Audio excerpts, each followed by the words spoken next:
episode 7 of the Barely Normal podcast. I am still Luke. Or at least I think I am.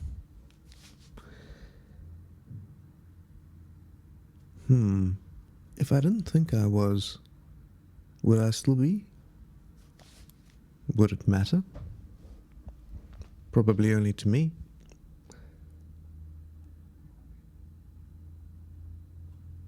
I once saw a bumper sticker.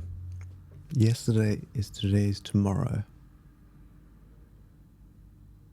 I thought that's interesting. That means that today is tomorrow.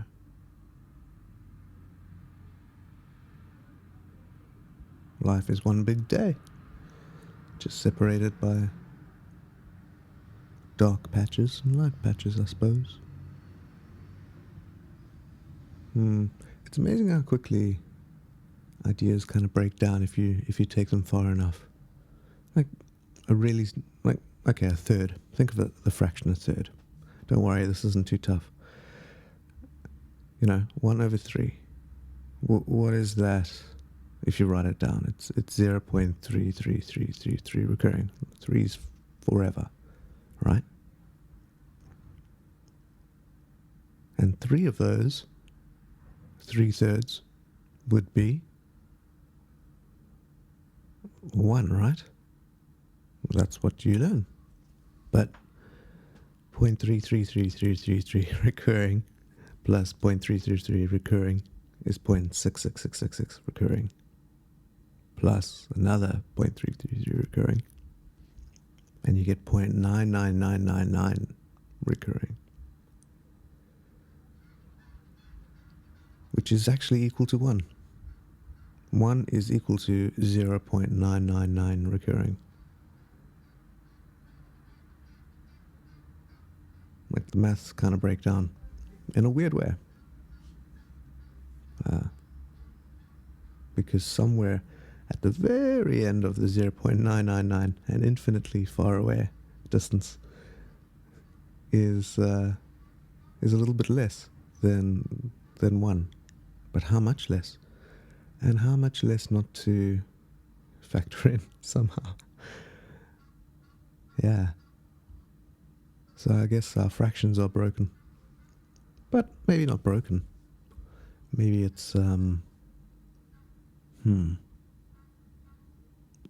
If I could figure out a way, and people probably have done this is probably just microtransactions, fees, but the idea is everything that happens, you take a small cut. I suppose that was PayPal, and that's all banks. Pretty much, especially in South Africa. Yeah, I don't know if it's the same. I don't know what bank accounts are like in other places in the world, but yeah, you pay a fee every month, even if you don't use your account. If you don't use your account, you lose your account, and if you use your account, they take fees, unless you jump through their loopholes and spend your money at places, which is all kind of a bit strange to me.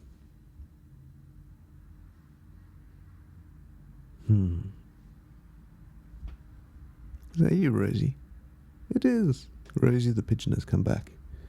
She's standing on both her stumps. Feet. Shame. She's a good pigeon. Although now it looks like she has a boyfriend that she's finally decided.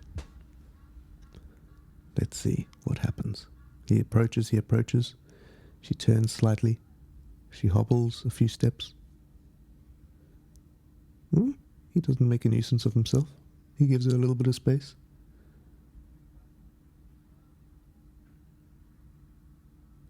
He takes a couple of steps forward sideways. Ooh.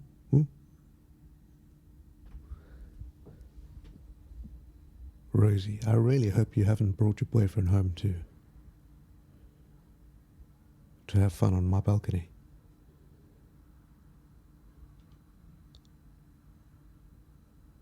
I'm watching you.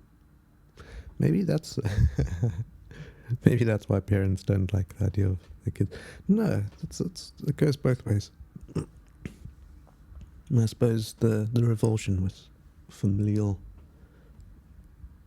intimacy in a sexual nature is built in so that we don't interbreed to oblivion. But we are kind of all inbred, especially if we're of European origin. Like, I think they traced back the gene for blue eyes back, I think, only 6,000 years, which is kind of bananas. Which means everybody who has blue eyes is related.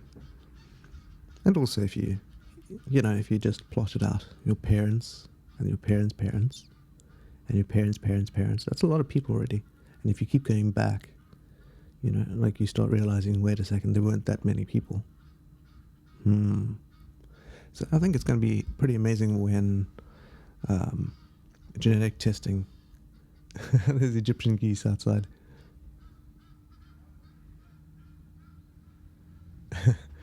Yeah, it's going to be interesting when genetic testing becomes more the norm. When everybody who's born is immediately, a sample is taken, or in utero, if this isn't already done, and put into a bank to see where they fit in. Because it has more... Okay, it seems creepier at first, because why are they taking my information? But from a research perspective,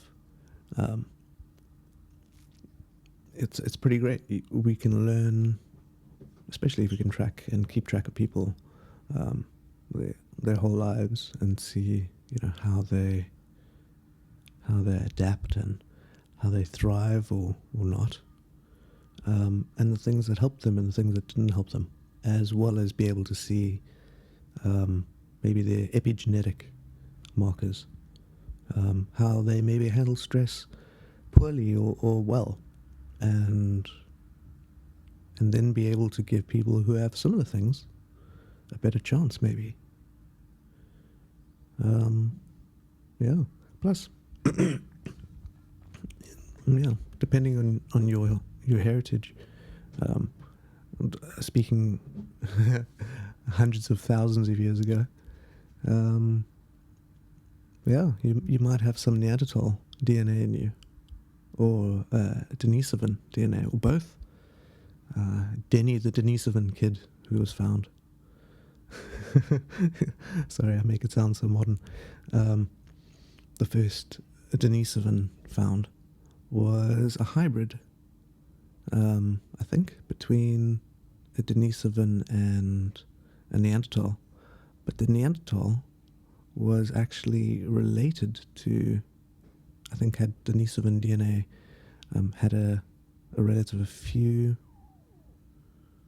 generations back, I think 10 generations back or something. It is kind of amazing. And they found all of this by looking for collagen differences in bone fragments. More than 1,400 bone fragments before they found the smallest little end of a pinky, I think, that they could actually find genetic material in. Anyway, oh, okay, that's my kit, but but I think it's going to be a fascinating time. Long time gone. Long time gone. Long time gone. Goodbye, Denny. Long You were here. time We were here. gone. And, yeah, Long I hope you had a great day, wherever you are, wherever you're hearing this. And, know that you were here for a little while, just like everybody else. Have a great day.